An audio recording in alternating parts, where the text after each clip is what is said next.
Hey guys, Ningen here, bringing you another Dragon Ball Z Dokkan battle video, and today, as you can see, we are jumping into the Transformation Boost Super Battle Road to show off Cooler and Bardock. Obviously, we've had quite a while to play around with the new Bardock now on his team, various different team builds, so I decided to use him on this team just to talk about how ridiculously good the Transformation Boost team is for a little while. I feel like no one needs me to tell you that, but so there's no safe place I can put Bardock, which is kind of annoying. So basically, the Transformation Boost team, this is one of the reasons why a lot of us who sort of main, not even necessarily people who main global, but like why we were talking about why Cooler was a unit that would be worth summoning for, like in the long run. Basically the fact that I'm going to go ahead and use this. I'm a bit worried about Bardock on the first turn. So basically, Transformation Boost is one of the best categories in the game. I think it's kind of hard to argue because so many units that either transform, like literally, or just are based on iconic transformations, get put onto this category. And obviously beforehand, we only had STR Super Boo as the lead. The transforming Ribrienne is not bad, depending on how you build the team, but obviously her leader skill is lower. And so then Cooler just came along and like blew them out of the water. Not only is he the best leader for the team by far, but he's the best unit out of the three by far. So that enables you to make a lot of different choices. I remember talking about when I did my Transformation Boost run on the Legendary Goku event when they added the new missions. I talked about the fact that you can make quite an interesting combination of like units. I'm going to leave the rotation like this, as wonky as it kind of is, because we need to keep Golden Cooler safe in the middle. I don't want him taking those two attacks from TN, even though we do have the item active still. So I'm going to go ahead and lower Piccolo's attack since he's the one that's attacking Golden Cooler, and then we'll grab that. So yeah, one of the things I talked about in that Legendary Goku event run is the fact that the team is so like has such a huge range of units. Like obviously Cooler, you want to probably run a Cooler on rotation, and there's a whole bunch of like Frieza units or Janemba or various other people that would make a really good link partner for him. And then on the other rotation, there's so many powerful Saiyan units that you can run a Saiyan rotation, which is what I did for that video. So that's what we are doing here. We obviously have the Bardock on one of the rotations, mine 55%.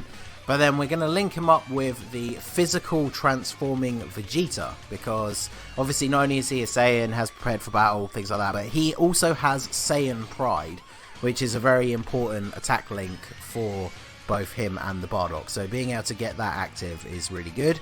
Obviously we aren't going to see Bardock for a little while, so we need to get him to transform. My rotations are all messed up at the moment actually, because I floated off Bardock first turn, didn't I? Which means I'm now going to have to do this. So it's going to be a while until we get our rotations set the way I want them, which is kind of annoying, but we should be okay here. Plus we're under the HP restriction, so no super attack for you. I guess we'll just go ahead and do this and hope that the combination of all these attacks, hopefully we will finish off Krillin here. Maybe Frieza can get an additional super or something.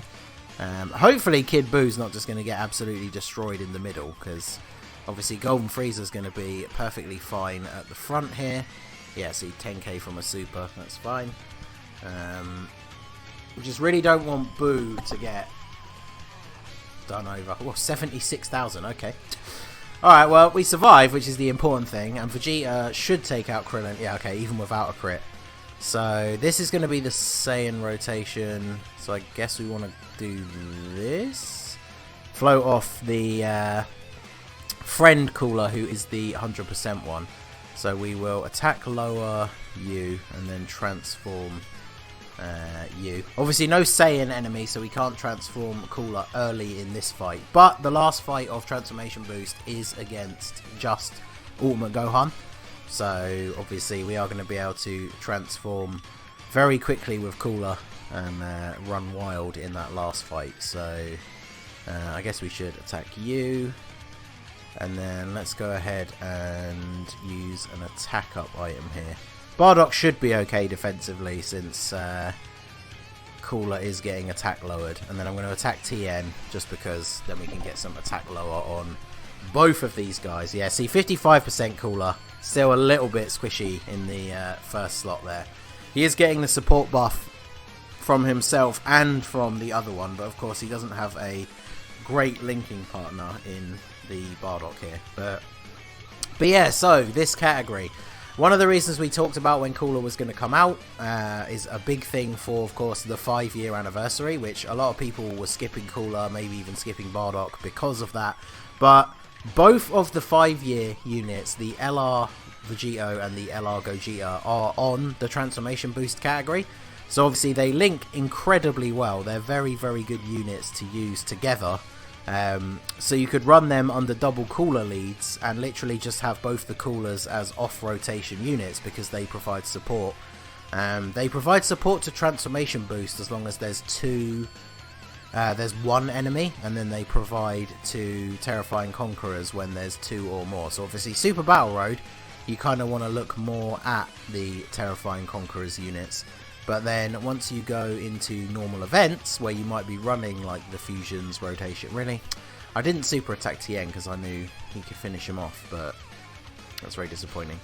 Yeah, once you get into normal events or like the Legendary Goku event where you're only fighting one enemy, then his passive, he supports transformation boost enemies, so he will be a support for the fusions. So you can run a rotation of the double fusions, and then you could run any other rotation you wanted.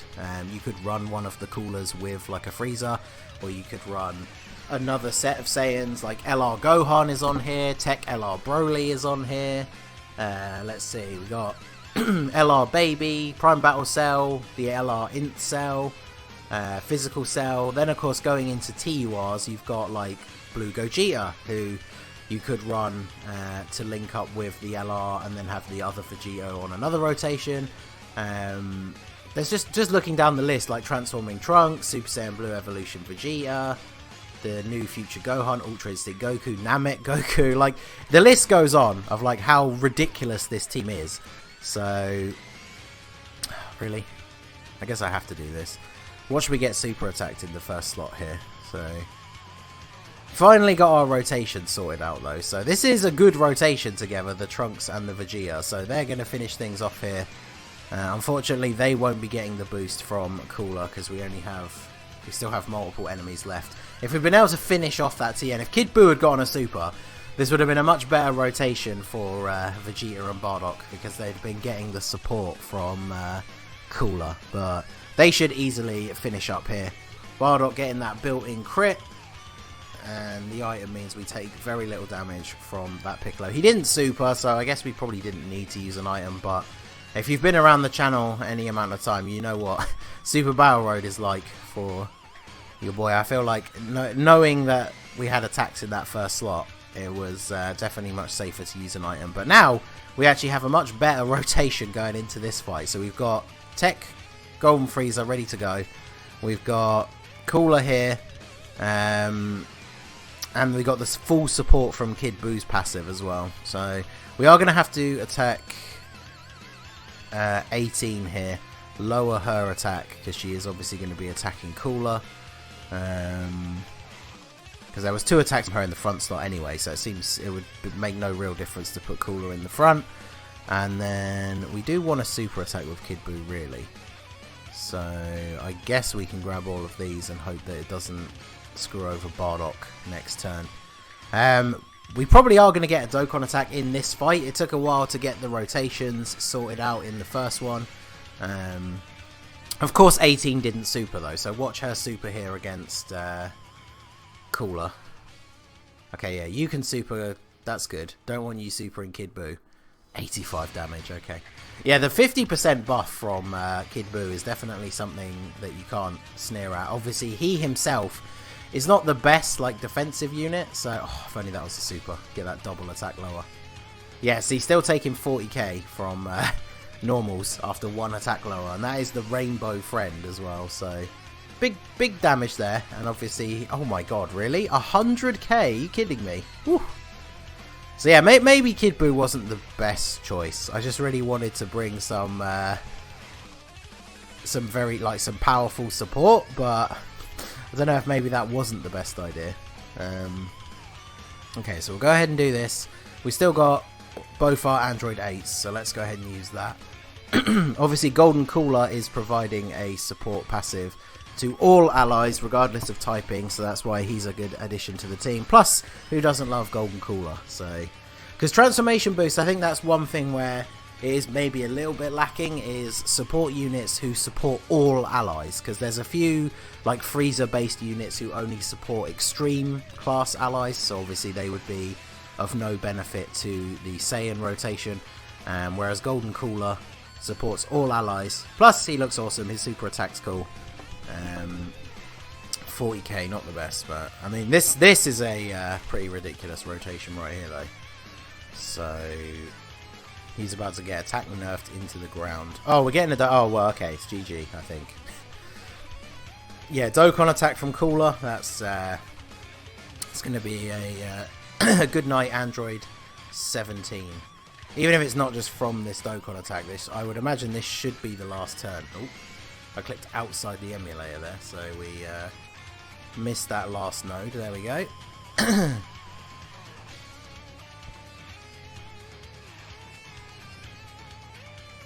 Here's a 2.26 attack stat. There is only one enemy left, so he is getting the slightly lower boost. Because obviously the Terrifying Conqueror's boost that his passive gives is more than the transformation boost. But obviously he, of course, is on both categories. So he actually benefits from getting the full boost from the other Cooler. We're actually not going to take him out this turn. I mean, he's getting double attack lowered, though. So the fight is basically over. Okay. So he's not going to be able to do anything to us. This tiny little bit of damage is going to get healed back to full. And you can go ahead here. Ah, we might as well. Why not? Why not? Never get tired of seeing it. Plus, you know, the whole point of the team is transformation boost. And he links up much better with this Vegeta once he transforms. Because obviously they pick up Super Saiyan. I don't know if they have Golden Warrior. No, but they have Saiyan Pride, and that's the important thing. And, oh, Vegeta actually has more defense, so I guess it makes sense to put him first. We are getting the full buff from Kid Buu as well, so it should be a pretty straightforward rotation. Obviously, Super Battle Road, because the fights are shorter, we're not going to see all of Vegeta's forms, but in a way that's good, because obviously once he gets up to God, he drops Prepared for Battle for over in a flash for that one phase, which of course means he wouldn't link up well with Bardock key-wise. But fortunately, we're probably not going to see that scenario happen. So Bardock finishing him off, and we can move on to Gohan. So this is where it's going to get a little bit crazy, and this last fight will probably be quite short.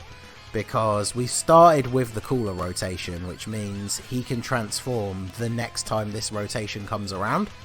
So that is very good. I'm going to use this just to protect Golden Cooler. And then let us go ahead here. We don't really need any same type orbs. We just had... Actually, no, we'll keep those for Vegeta. I was going to say, we just had Kid Buu on rotation, so we don't necessarily need the orange orbs, but oh, and perfect. Yes, you go ahead and super attack Golden Frieza, so this will do double digit damage with the item active and all the support. That means Golden Cooler is safe at the end. I imagine he's probably still going to take somewhere around 20k, maybe 30.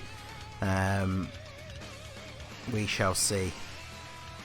Obviously, normally for like Super Battle Road, if this was a proper serious run where like I hadn't completed Transformation Boost and was trying to get it done for the first time, I probably wouldn't bring Kid Buu or Golden Cooler. Like, support units are very good for builds against normal events, but obviously in things like this, a super attack in the last slot against your support unit could basically be GG. Oh wow, he took double digits because of all the defense, because he's not on Transformation Boost. Sorry, he is on Transformation Boost. He's not on the Conqueror's category, so I wasn't sure if he would be getting enough of a buff. Because oh wait, no, we're only... Yeah, don't mind me. I'm having a complete like brain meltdown. We've only got one opponent in the final fight, so of course, Cooler giving his buff to Transformation Boost allies, which massively helps out the Golden Cooler, since he is only on Transformation Boost and not on Terrifying Conquerors. But So the type disadvantage could be a bit dangerous here for the Vegeta, but we do still have the Icarus active, and he does have very decent defense anyway. So, plus this is perfect for Bardock being on turn 2, because it means the next time we see him it will be turn 4, so he can transform straight away.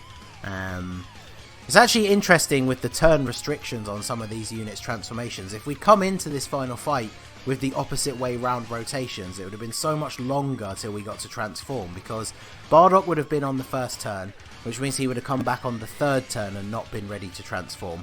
And Cooler would have been on the second turn, so we'd have had to wait for him to come round again till the fourth turn to transform. So we kind of went into this with the perfect setup rotation-wise. Plus, of course, we've lowered his attack a couple of times now as well. And now Cooler is ready to transform. So he is about to unleash the beast on Gohan here, because Transform Cooler is literally insane. Like, infinitely raises attack, 180% attack and defense, guaranteed crits, and the possible additional against Saiyans and Hybrid Saiyans. So yeah, he's gonna pop off here. And we have the support from Kid Buu, who will take an absolute beating in the last slot unless I use an item here. He has been attack lowered a couple of times, but I'm still a little bit concerned, especially if it was a super that comes our way.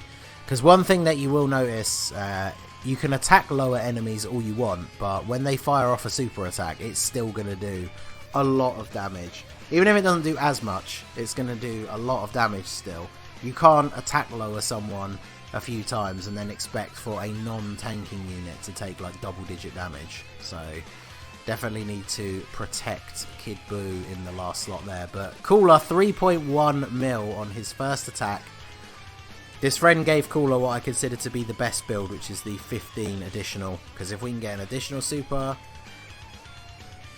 Okay, just 2 additional normals. But I mean, both of them did enough damage that pretty much adds up to an extra million damage that he did to Gohan for us there. So, very, very good. I might keep the other Cooler untransformed, since he's off rotation, he's a support unit, and he can still lower attack. Oh, okay, this is bad. This won't kill me, will it? Ooh, it got close. That's what I was talking about. Like, he was attack lowered enough. We've seen Kid Buu take 100k from non-type advantage attacks. So the fact that he was only taking 25 from the normal attacks from Gohan, that was really good. But then, yeah, he super attacked, and that was a lot of damage indeed. So, but yeah, I think okay, so he's still attack lowered now. I think we'll be okay here. We can give those to you. I'm going to grab all of these since Vegeta does have that nuking style passive, so we do want to get as many extra orbs as we can. And then we will just pop this. But yeah, keeping that other Cooler untransformed I think is definitely the way to go, because he is going to be providing support to both rotations, because there's only one opponent, and he still lowers attack, which... Plus he's one of the best link partners for his transformed self, so on the next turn we're going to be able to put Tech Golden Frieza in slot 1, and then transformed Cooler and untransformed Cooler next to each other. So that should be a very strong rotation.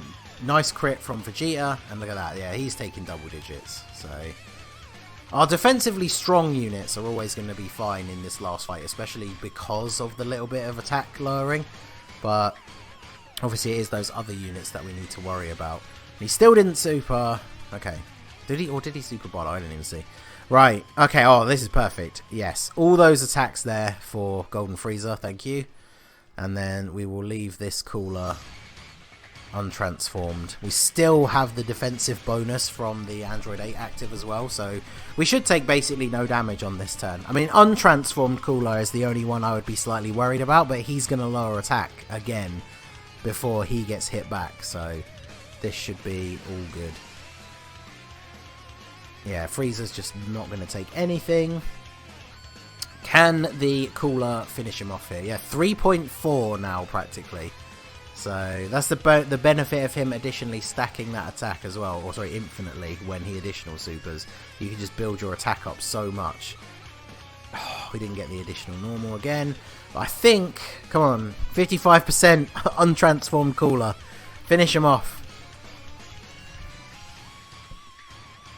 Hey, there you go. So yeah, transformation boost, very, very strong team. Obviously this particular team build, we did use a lot of items. We did have to get our rotation sort of set up, and it took a little bit longer than I expected. But this just shows you the variation. Like, this is not a team that I've run on this event before. Like I said, I don't normally bring like supports like Kid Buu, but yeah, it's a very interesting team, very interesting category. And of course, like I said, basically every time like new powerful units come out, they get added to this category because most of them are having transformations now. Like obviously the Dual Dokkan Fest for the Angel Goku that transforms to Super Saiyan 3 and Vegeta who transforms to Majin Vegeta. Goku is on here. Vegeta seemingly isn't. But Goku is on here, and then yeah, the 5-year LRs are on here. There's a lot of very strong units. Android 13, who will, I guess, probably be the next banner for Global, is on here, but I would say he's a big skip. But there you go. So Transformation Boost, still a very interesting and very fun team. Bardock fits on here nicely, so a very good run. Let me know what you think down below. So that is going to be it for the video, guys. This has been the Masked Ningen. Smash that like button, subscribe to the channel if you are new. You can follow me on Twitch or join my Discord. The link is in the description below, and I will see you all again soon. Have a good one.